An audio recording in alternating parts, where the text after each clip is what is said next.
Karir dan pangkat bisa sirna sekejap. Irjen Verdi Sambo terancam hukuman mati pasal berlapis. Ex-Kadif Propam Polri Irjen Pol Verdi Sambo resmi ditetapkan menjadi tersangka dalam kasus tewasnya Brigadir Nofriansyah Yosua Huta Barat alias Brigadir J. Brigadir Yosua sendiri tewas ditembak di rumah dinas Irjen Verdi Sambo. Kapolri Jenderal Listio Sigit Prabowo yang langsung mengumumkan status Irjen Verdi Sambo menjadi tersangka pada Selasa 9 Agustus 2022 malam. Irjen Verdi Sambo, kata Kapolri, ditetapkan menjadi tersangka kasus pembunuhan berencana terhadap Brigadir Yosua. Irjen Verdi Sambo dikenakan pasal 340 subsider pasal 338 junto pasal 55 dan 56 KUHP. Kabareskrim Komjen Pol Agus Andrianto menjelaskan tentang ancaman hukuman yang akan diterima Irjen Verdi Sambo. Menurut Komjen Pol Agus Andrianto, Irjen Verdi Sambo terancam hukuman mati hingga penjara seumur hidup. Irjen Verdi Sambo diduga menjadi dalang pembunuhan Brigadir Yosua. Komjen Pol Agus Andrianto mengatakan peran Irjen Verdi Sambo memberi perintah dan merekayasa cerita pembunuhan.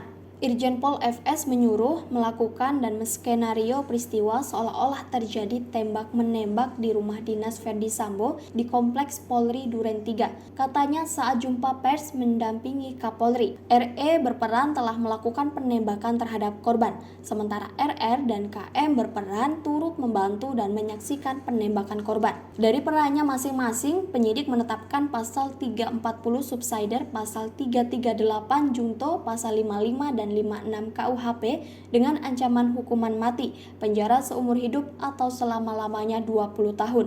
Kata Komjen Pol Agus Andrianto, tidak ada tembak-menembak. Sementara itu, Kapolri menegaskan tidak ada tembak-menembak dalam kejadian tewasnya Brigadir Yosua. Sebelumnya, polisi mengungkapkan ada tembak-menembak di rumah Irjen Verdi Sambo. Informasi tersebut disampaikan oleh Kapolri Jenderal Listio Sigit Prabowo yang hadir bersama 6 jenderal lainnya di Mabes Polri Selasa 9 Agustus 2022 sore. Saat pendalaman TKP ditemukan ada hal-hal dan kejanggalan yang didapatkan di TKP, seperti hilangnya CCTV dan hal lain sehingga muncul dugaan yang ditutupi dan direkayasa. Tim SUS melakukan pendalaman dan ditemukan adanya upaya-upaya untuk menghilangkan barang bukti, merekayasa, menghalangi proses penyelidikan sehingga proses penanganannya menjadi lambat, termasuk pada saat penyerahan jenazah Brigadir J di Jambi. Kapolri menjelaskan hasil pendalaman yang dilakukan tim khusus ditemukan fakta tidak ada tembak-menembak antara Brigadir Yosua dengan Baradae. Tim khusus menemukan peristiwa yang terjadi adalah peristiwa penembakan terhadap saudara J hingga meninggal dunia yang dilakukan oleh RE atas perintah saudara FS. Minta Irjen Verdi Sambo jujur.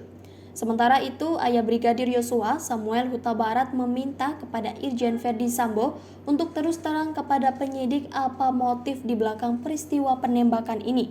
Kepada Pak Verdi Sambo, sekiranya beliau berterus terang kepada penyidik apa motif dari terjadinya semua ini.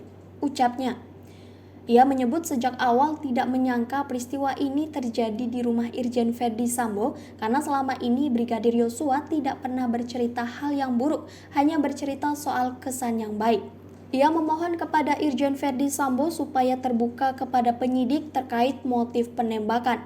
Selain itu, ia juga meminta kepada istri Irjen Verdi Sambo, Putri Chandrawati, untuk tidak bersembunyi lagi.